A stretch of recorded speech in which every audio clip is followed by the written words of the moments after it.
semua. Sebelumnya kami mengucapkan terima kasih atas kesempatan Bapak untuk bisa kami wawancara. Kedua, terima kasih untuk kesediaan ruangan sehingga kami bisa melakukan wawancara ini langsung ke sekolah.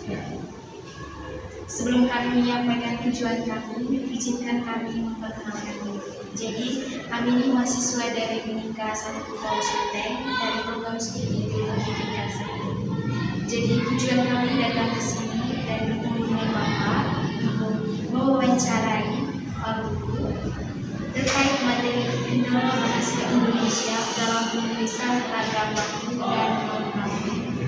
Jadi, ada 11 pertanyaan yang akan kami ajukan.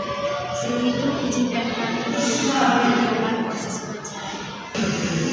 Pertanyaan pertama, apa yang Bapak ketahui tentang ragam bahasa baku dan non-baku? Oke, yang saya pelajari selama saya dari dulu. Jadi bahasa baku itu bahasa yang sesuai dengan bahasa Indonesia. Sedangkan ragam tidak baku itu yang tidak sesuai dengan kaidah bahasa. Sekarang apalagi mengingat bahasa baku itu sangat penting, apalagi penggunaan untuk masyarakat Indonesia itu sekarang kalau saya lihat kurang sekali memahami bahasa baku dan baku. Contohnya salah satunya misalkan fotokopi di bawah. Kalau kalian lihat model tulisannya kan begini, fotokopi. Seharusnya kalau kaidah baku itu kan fotokopi, itu penggunaan bahasa baku. Kedua, apakah Bapak pernah menjumpai siswa yang sering mengalami kebingungan dalam menentukan kapan sebuah situasi dianggap formal sehingga harus menggunakan ragam baku? Ya, selama saya mengajar bahasa Indonesia untuk kendala-kendala seperti itu memang banyak sekali penggunaan bahasa baku dan tidak baku. Misalkan penulisan ijazah sebenarnya pakai Z bukan pakai S. Kemudian pada saat mereka minta izin, seharusnya biasanya karena komunikasi sehari-hari yang sudah cenderung menggunakan izin, sebenarnya izin itu kan salah satu juga kurangnya pemahaman siswa terhadap ragam bahasa baku dan tidak baku ini. Tapi untuk itu yang terpenting dalam mengerjakan tugas saya selalu dampingi mereka bagaimana cara penulisan yang baik. Ketiga, menurut pengamatan Bapak, apa aspek yang paling sulit dipahami siswa saat harus membedakan kosakata baku? Contohnya, apakah ejaan, imbuhan, atau pilihan kata? Iya, kalau untuk ejaan, imbuhan, atau pilihan kata itu juga termasuk kesulitan bagi siswa. Yang saya alami juga saya kan mengajar kelas 11 dan kelas 11 3 tuh memang ada beberapa kendala siswa yang kurang memahami terkait imbuhan, bagaimana menggunakan imbuhan itu kan sebagai salah satu imbuhan yang menunjukkan kata kerja. Mereka itu sulit sekali membedakan imbuhan dan imbuhan atau istilahnya itu afiksasi, infiks, sufiks itu juga sangat kendala bagi peserta didik. Selanjutnya, menurut pandangan Bapak, apa yang membuat siswa sering menggunakan bahasa tidak baku dan menganggap itu menjadi hal yang biasa, bahkan sering digunakan? Ya, misalkan salah satu itu tadi, misalkan dalam komunikasi sehari-hari ketika mereka meminta izin, penggunaan kata izin saja sudah di luar kata baku. Kemudian penulisan surat sakit sebenarnya itu kan harus lebih kita perhatikan. Itu yang sering saya amati di kelas. Surat sakit masih ada beberapa siswa yang masih salah dalam penulisan baku.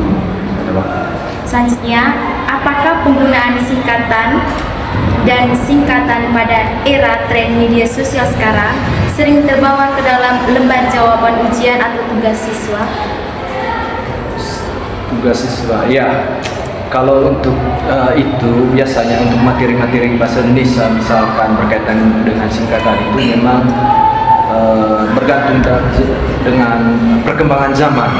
Tapi ada beberapa yang kata-kata singkatan atau akronim, istilahnya akronim atau singkatan itu biasanya banyak sekali kita menemukan singkatan-singkatan yang berbeda dengan yang ada di buku paket. Itu kalau yang saya temukan. Selanjutnya, Bagaimana Bapak memposisikan ragam nun baku?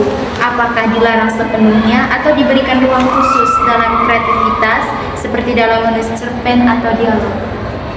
Ya, biasanya kalau misalkan yang lebih khusus itu penggunaan ragam bahasa baku itu kan lebih kepada jenis-jenis teks yang bukan di luar sastra. Kalau sastra kan walaupun ya terkadang juga dalam sebuah cerpen puisi kan tidak menggunakan ragam bahasa yang baku itu, tanpa terkecuali teks eksposisi, kemudian teks observasi, itu adalah jenis beberapa teks yang perlu diperhatikan penggunaan bahasa-bahasa baku. Itu yang saya lihat. Selanjutnya dari Baik Pak, selanjutnya itu ini terkait metodenya. Bagaimana sebenarnya caranya agar bisa membiasakan siswa itu menggunakan bahasa yang baku? Oke, metode-metode yang saya gunakan misalkan dalam pengerjaan tugas yang saya buat biasanya itu dalam bentuk poster ataupun clipping.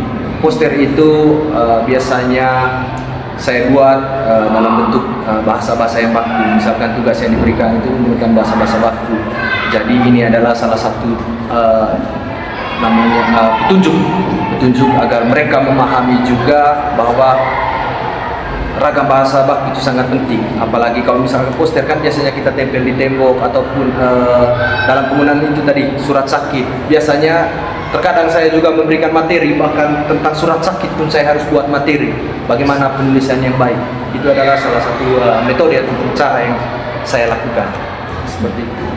Selanjutnya Pak, apakah ragam nun baku memiliki peran penting dalam perkembangan bahasa Indonesia ataukah lebih dianggap sebagai ancaman?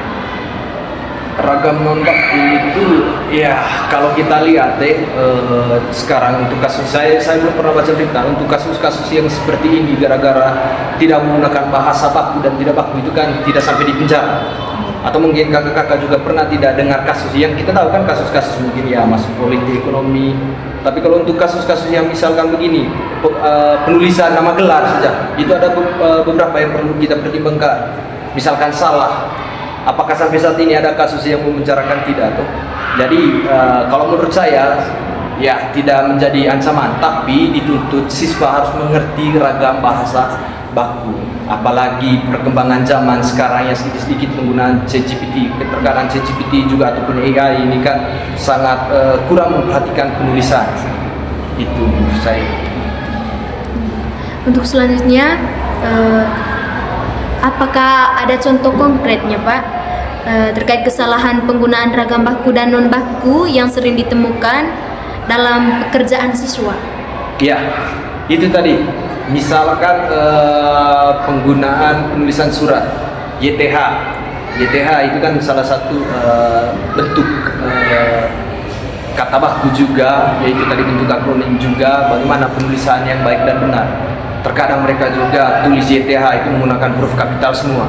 Sebenarnya perlu yang perhatikan itu YTH, Y-nya besar, T kecil H. Tapi itu salah satu contoh. Kemudian juga penulisan penulisan surat sakit. Misalkan saya atas nama ini meminta izin. Itu juga penulisan yang salah. Pakai J, sebenarnya pakai Z. Itu penulisan ragam bahasa baku. Itu salah satu hal-hal yang saya temukan sehari-hari. Itu saja. Itu saja. Itu saja pertanyaan dari hasil wawancara kami. Dari kami mengucapkan terima kasih atas kesempatan dan kesediaan Bapak dalam luangkan waktunya untuk kami wawancara. Selamat siang. Ya, sudah. Terima kasih. Oke, baik. Sebelumnya saya mengucapkan terima kasih kepada adik-adik dari Unika Polus Rute yang sudah meluangkan waktu ke sini untuk mewawancarai saya selaku guru bahasa Indonesia di SMA Karya Ruteng. Jadi nama lengkap saya Moses Afriana Syukur. Kalian bisa panggil saya Pak Afri. Saya mengajar di kelas 11 dan kelas 12. Jadi teman-teman, kesimpulannya kedua bahasa ini sama-sama penting ya, memiliki fungsi masing-masing. Bahasa baku memiliki fungsi dalam situasi resmi, sedangkan bahasa non baku baku digunakan dalam situasi santai dan akrab.